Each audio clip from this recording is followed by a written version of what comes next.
Ni vitu viwili katika research yetu sisi kama Dar-Ton tumeona vinaongoza kuharibu laptop za wateja wetu. Kitu cha kwanza ni kutumia laptop kwenye kitanda au kwenye sehemu ambayo sio hard surface kama hivi, iko soft. Inaharibu laptop kwa sababu air vent za laptop yako zipo kwa chini, manake inavuta hewa kwa chini kutoa hewa hapa juu ili laptop yako iweze kupoa.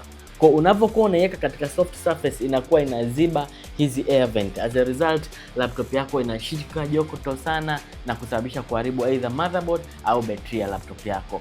Kitu cha pili, tumia adapter au charger ya laptop ambayo sio sahihi. Laptop nyingi sasa hivi zinachajiwa na type C port na ziko type C port charger za watts tofauti tofauti. Kuna 45, kuna 65, kuna 95, kuna 130, kuna 145, kuna mpaka 250 watts.